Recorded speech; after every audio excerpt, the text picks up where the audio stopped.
Ganun talaga. Pero Buhay media. yung mga lalabas bukas, wag nyo na lang pong kakalimutang magdala ng panangga sa ulan, mga payong, kasi alam nyo naman, hindi naman lahat tayo may kulinan. Wala tayong Rolls Royce na may payong sa loob ng kotse. Ay, grabe. Oo, Grabe naman. Hindi natin kayang bumili nun eh. Ang usually na payong ko sa kotse yung mga freebies sa bangko. Baka yung payong yan, hindi ko kayang bilhin yung sa Rolls Royce eh. Kahit payong lang eh. Talaga ba? Ako, tuwa ako pag binibigyan ako ng payong na ng mga establishments. Oo, di ba? Yung mga bangko, Correct. libreng payong. In fairness, Pag Pasko natutuwa ako kasi may freebies, di ba? kapag nagpunta ka kasi, di ba, dahil hindi ka suki, kundi matagal ka na doon sa bangko, nagbibigyan kanila. Tapos, maski yung mga minsan yung mga organisasyon na, non-governmental organizations. Nagbibigay din sila ng mga payong, yung mga educational, groups, nagbibigay sila ng ganyan kasi... di ba?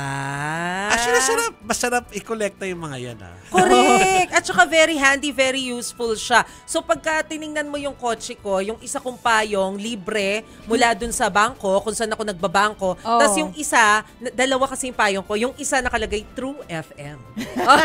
May True FM din ako.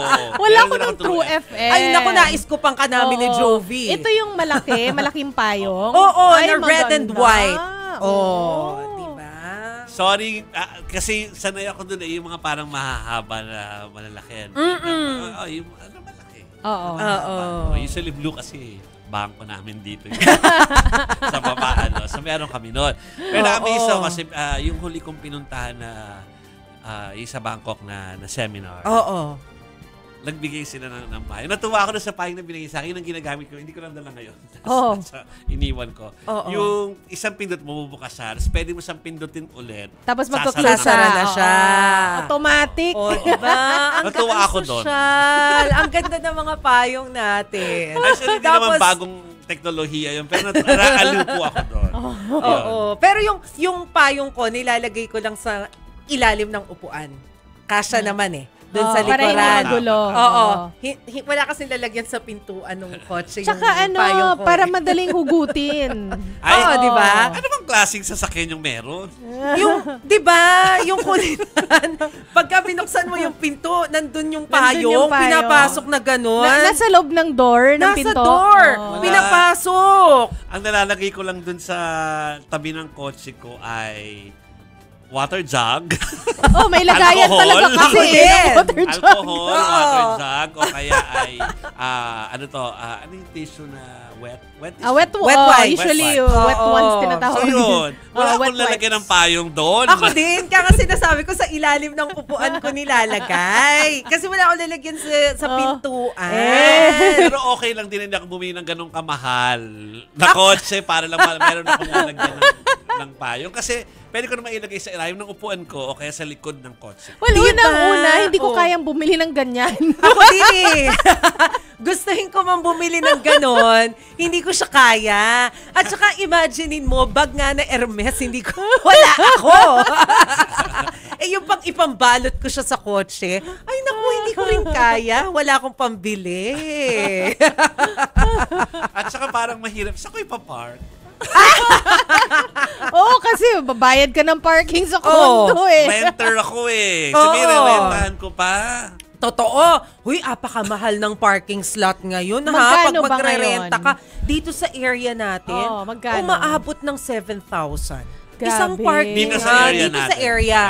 Sa Grabe, area mas ng mahal pala Mandaluyong. dito compared dun sa BGC. Kasi masyado siyang in demand. Kasi marami ganun ka rin sa yan nangangailangan. Supply and demand. Diba? Buti na lang, wala akong 40 kotse. Hindi ko yan pinoproblema. Wala. Di 4 times 7 na yan. Oo. Ano? Kada buwan. 40 pala diba? times 7. Oo. Parking yan Sa totoo lang, problema rito ang parking. Diba? Oo. Kaya, yun. Tsaka pambili din ng kotse. Saka pambili rin ng kotse. Unang-una yung ipapark mo muna yung kotse. Correct. Yung parking, medyo kaya pa natin. Yung kotse. Yung kotse, teka lang Yung problema. Ano yun? Nako. Anyway. Oo. Siguro kung kaya mong bumili ng 40 na kotse, mo rin bumili ng isang building para pag-parkingan Para mo. pag-parkingan. Diba? Yeah. Oh. Pero, Kahit isang kotse dun, parang feeling ko hindi ko kayang bilhin eh. totoo. Ay, nako. Okay. Kita nyo na. Malapit na po kami dumating doon sa usapin na ikainit ang ulo natin lahat. Mula payong napunta sa parking tayo. No? Pero, nako. Abay ko talaga namang mayaman at gusto nila yon. Why not? Oo kung honest naman. Honest. Yung Marami source. din namang honest. Oo. Pero yung mga kilala ko parang walang 40 na sasakyan. Pag honest ka, Mm. ay, tingnan natin. Tingnan natin. Oo, may mga proseso namang pagdadaanan. Hindi naman syempre lahat kilala natin. 'Di ba? Yung mga kilala lang natin, naoobserbahan natin. Na honest na walang 40 na sasakyan. Meron sila mga high-end pero hindi 40. Oh. Correct.